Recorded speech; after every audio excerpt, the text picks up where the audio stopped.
அண்மை செய்தியை பார்த்து வருகிறோம். புதுக்கோட்டை அருகே நீர்நிலை ஆக்கிரமித்து அமைக்கப்பட்ட சாலை அகற்றக் கோரிய வழக்கில் தற்போது தமிழக அரசே ஆக்கிரமிப்பை அகற்றுவதாக கூறி நீதிமன்றம் பாராட்டியிருக்கிறது. விவரங்களுடன் செய்தியாளர் சந்திரன் இணைப்பில் இருக்கிறார். வணக்கம் சந்திரன், விவரங்கள் பகிரலாம். வணக்கம். புதுக்கோட்டை மாவட்டம் குமாரமங்கலத்தில் நீர்நிலை பகுதியில் அமைக்கப்பட்ட தார் சாலை அப்புறப்படுத்தக்கூடிய வழக்கில் நீர்நிலை பகுதியில் போடப்பட்ட தார் சாலைகளை 3 மாதத்தில் அகற்ற வேண்டும் என மதுரை அமர்வு உத்தரவிட்டுள்ளது. ஆக்கிரமிப்புகள் குறித்து அரசு தரப்பில் தாக்கல் செய்யப்பட்ட அறிக்கையில் மிகவும் பாராட்டத்தக்க நீதிபதி அரசுக்கு பாராட்டு தெரிவித்துள்ளனர். நீர்நிலை ஆக்கிரமிப்புகள் தொடர்பாக புறப்பட்ட புகாரின் அடிப்படையில் தாங்களே ஆக்கிரமிப்புகள் அகற்ற உள்ளதாக அறிக்கை தாக்கல் செய்யப்பட்டுள்ளது. வியப்பாக உள்ளது. இதுபோன்ற அறிக்கையை பார்க்க மகிழ்ச்சியாக உள்ளதெனவும் நீதிபதிகள் தெரிவித்துள்ளனர்.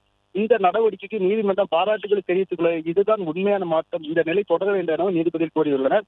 புதுக்கோட்டை மாவட்டம் மாத்தூரை சேர்ந்த காசிராஜன் மதுரை அமர்வு மனுவை தாக்கல் செய்தார்.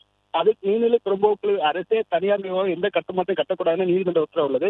இந்த நிலை புதுக்கோட்டை மாவட்டம் குமாரமங்கல தேவலி குளத்தின் சுமார் 5 ஏக்கர் நிலம் தனிநபர் ஆக்கிரமிப்பு செய்யப்பட்டு அதில் கட்டிடங்கள் தார் சாலை அமைத்துள்ளனர். இந்த பகுதியை சேர்ந்த சிலர் தங்களுக்கு சொந்தமான பட்டாளத்தில் வீட்டு மனை டிடிசிடி அப்ரூவல் வழங்க உரிய பாதை வசதி இல்லை. நீர்நிலை புறம்போக்கு பகுதி ஆக்கிரமிச்சது ஊராட்சி அதிகாரி உதவியிடம் முறைகேடாக பட்டாக்கள் பெற்று தற்போது சாலை அமைத்துள்ளனர். இதன் மூலம் தங்கள் நிலங்களை அதிக விலைக்கு விற்பனை செய்ய தயாராக இவ்வாறு நடைபெற்றால் நீதிமன்ற உத்தரவு எதிராக நீர்நிலையில் ஆக்கிரமிப்பு செய்யப்பட்ட அழிவுக்குள்ள. எனவே இப்பகுதி சட்டவிரோதமாக போடப்பட்ட பட்டாக்கு ரத்து நீர்நிலை அகற்ற வேண்டும் கூறியிருந்தனர். இந்த வழக்கு நீதிபதிகள் ஜி.ஆர். சுவாமிநாதன் கோயிலின் அமர்வு முன்பாக விசாரணைக்கு வந்தது. அப்பொழுது விசாரணையின் போது அரசு தரப்பில் தாசாலை போடுள்ள பகுதி நீர்நிலை அதனை அகற்ற நடவடிக்கை எடுக்கப்படும் தெரிவித்தனர்.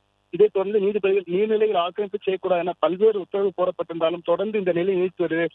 எனவே சம்பந்தப்பட்ட நீர்நிலை ஆக்கிரமிப்புகளை 3 மாதத்தில் முழுமையாக அப்புறப்படுத்த என உத்தரவிட்டார். இதேபோல் பல வழக்குகளில் அரசு தரப்பில் நீர்நிலை ஆக்கிரமிப்பில் புகார்விட்டு உரிய அளவீடு ஆகியவற்றை நடவடிக்கைகள் 11 தாக்கல் செய்யப்பட்டிருந்தது. அதை பார்த்த நீதிபதி இதுபோன்று பதில் அறிக்கை பார்ப்பது மகிழ்ச்சியாக உள்ளது.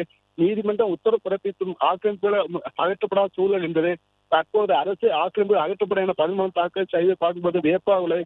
எனவே இந்த நடவடிக்கை நீதிமன்றம் பாராட்டு தெரிவித்துக் கொள்ள இதுதான் உண்மையான மாற்றம். இந்த நிலை தொடர வேண்டும் என நீதிபதிகள் கருத்துக்களை தெரிவித்துள்ளனர்.